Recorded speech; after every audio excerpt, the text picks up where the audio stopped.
नमस्कार दोस्तों।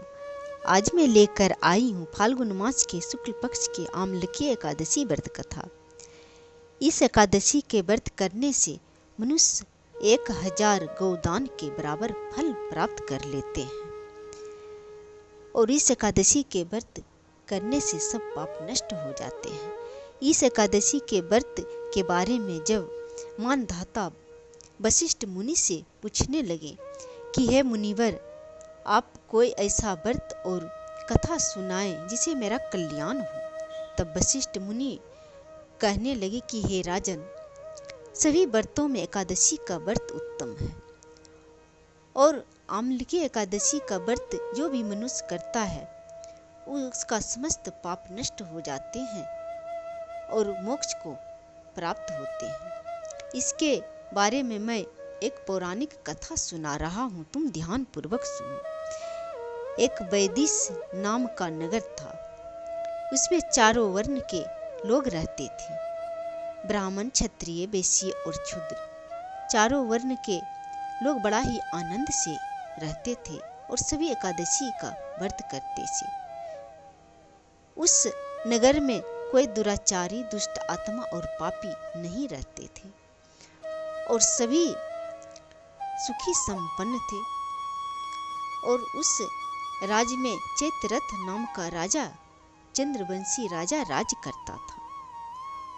वे बड़ा ही विद्वान और धर्मात्मा और विष्णु भक्त थे। उस नगर में बालक, वृद्ध, पुरुष, स्त्री सभी एकादशी के व्रत बड़ा ही आनंद से करते थे और व्रत बड़ा ही आनंद पूर्वक मनाते थे। इस फाल्गुन मास के आमलकी एकादशी के व्रत आया और सभी बड़ा ही आनंद से राजा और प्रजा मिलकर आमली एकादशी का व्रत किया और इस व्रत करके विष्णु मंदिर में जाकर आमली वृक्ष के पूजा किया और माता लक्ष्मी, भगवान विष्णु के पूजा किया और रात्रि जागरण करने लगे। तब वहां पर एक बहेलिया आया और उस बहेलिया ने जीव का हत्या करके अपने परिवार का पालन पोषण करता था।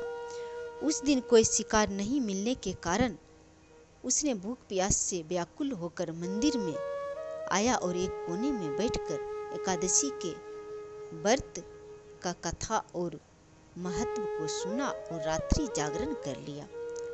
उस दिन भूखा रह गया और कथा सुन लिया, जिसे एकादशी का व्रत हो गया और रात्रि जागरण भी हो गया।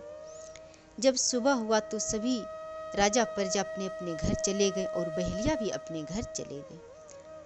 और उस बहेलिया ने अपने घर जाकर भोजन किया और कुछ दिनों के बाद उस बहेलिया का मृत्यु हो गया।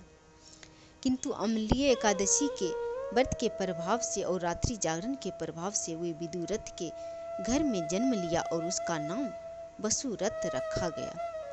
वे युवा अवस्था जब हुआ तो चतुर्ग्नी सेना के सहित तथा धन धान से युक्त 10,000 गांवों का पालन पोषण करने लगा और वे अत्यंत तेज में सूर्य के समान, कांति में चंद्रमा के समान, वीरता में भगवान विष्णु के समान, क्षमा में पृथ्वी के समान वे अत्यंत धार्मिक और सत्यवादी राजा बने। वे विष्णु भक्त थे। वे प्रजा को हर तरह से ध्यान रखते थे, प्रजा के पुत्रों के भांति पालन पोषण करते थे। एक दिन राजा शिकार खेलने के लिए जंगल गए और देव योग से वह मार्ग भूल गया और दिशा ज्ञान न रहने के कारण वे एक वृक्ष के नीचे बैठ गया और रात्रि बिताने के लिए सोचने लगा। तभी अकेला देखकर वहां पर पहाड़ों के मलेच्छ आ गए और मारो मारो कहने लगे। राजा के तरफ सभी मलेच्छ दौड़े और राजा को मारने के लिए अब अनेक प्रकार के अस्त्र शस्त्र छोड़ने लगे। राजा के पास सभी अस्त्र शस्त्र जाते ही फूलों के भांति प्रतीत होने लगे। तभी राजा के जितना अस्त्र शस्त्र छोड़े वे सभी बहेलिया के ऊपर जाकर गिरने लगे।